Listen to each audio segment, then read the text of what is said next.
Okay, I wanted to make a video today to show everybody how I coat my frames with wax.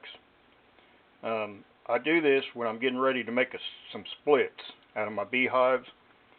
I want to make sure that the split, the new hive that I start, has a good start, so I wax some of my frames that I put in them. So I want to show everybody how I do it. It's real easy. I do it the cheapest way that I can. But I heat it up right here on the stove in my kitchen. You got to heat it up on low, real slow, so you don't get it too hot. If you get it too hot, it'll start to burn and you've ruined it. You just have to start another batch. But I just put the bars in there and just let them melt real slow. But right here, these are the bars of wax that I use. I buy them off Amazon, and they're real cheap, and you get a lot. I remember what I paid, but it's like $25 or $30 with free shipping. But there's the name of the company that I order them from, and that's off Amazon. It's just a really good deal. There's enough here to do about a dozen splits. That's probably a dozen frames and a dozen hives. So you got a lot here. I guess that's what I'm trying to say. So here's one frame that I've already coated. You can see it's just got a lot of wax over all of it. See the other side? So these are the ones that I've done already this morning. So let's do another one here, and I'll show you how I do it, which is, like I said, real simple. This is just a used hive, a used frame here. It's got a lot of the wax missing on it. It's still got a little bit on it, but not much. But what I do is, when I get it heated up, you don't have to wait for it all to melt. I'll take it and I'll just pour some across it like that. And I'll take a small brush, a cheap brush, and I'll go around and just spread it out. It don't got to be perfect. You don't got to cover the whole frame. You can if you want. But you just pour it on there like that, and you got to do it the way I say here, okay? You pour it on there, and then you take a brush and you spread it out. If you look, you see I've almost covered the whole frame. It's real easy. I just poured it on there. The reason you got to do that is you want to keep your brush in good shape. When you pour it on here, you keep the hairs on your brush. If you start dipping it in your brush into there and putting it on, you melt the hairs on your brush just a little bit at a time. And that brush hairs gets in with your wax, and you don't want that.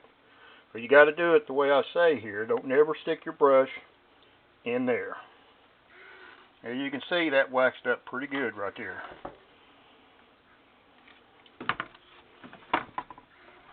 Alright, let's do the other side here.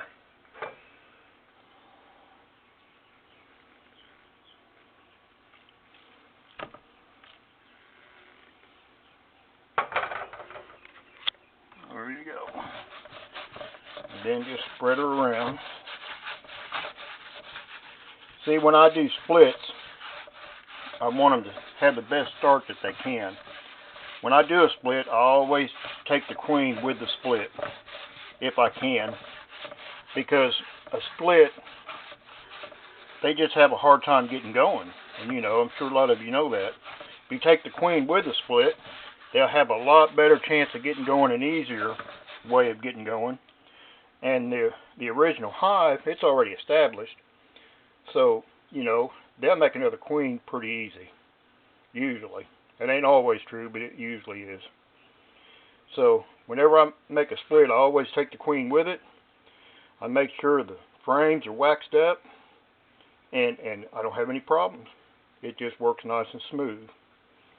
So anyway, I just want to show everybody how I do it. It's just, I do things the easy and the cheapest way. Of course, and you got people out there that got beehives, and everybody's got a better way to do something. But folks, I just do it the simple way, the easiest way, and the cheapest way. And it works fine for me. If anybody else is watching this, I lost quite a few beehives over the winter. This is April the 27th, 2025. I lost more hives this winter than I've ever lost in 5 years altogether. So something's going on. It really hit me hard this past winter. All the hives that died, they were balled up in the middle of the hive in a big ball, and they just died like that. You know, I don't know what happened this past winter, but something happened, because I've been reading about it that it's happened to a lot of beekeepers. But anyway, also, if you got a chance, watch my video about my new Ryobi Shop-Vac bee vacuum. It's pretty interesting. It's a portable Ryobi Shop-Vac vacuum that I modified to go out and suck bees in from bee swarms. It's real easy. It's great. You can't beat it. Watch the video and you should enjoy it. Might teach you something new there. But anyway, I just want to show everybody something interesting. I didn't know any of this when I first started out a long time ago. My grandfather, he didn't do this. My grandfather used frames with the wires on them. He never used anything like this. But anyway, I hope this helps somebody.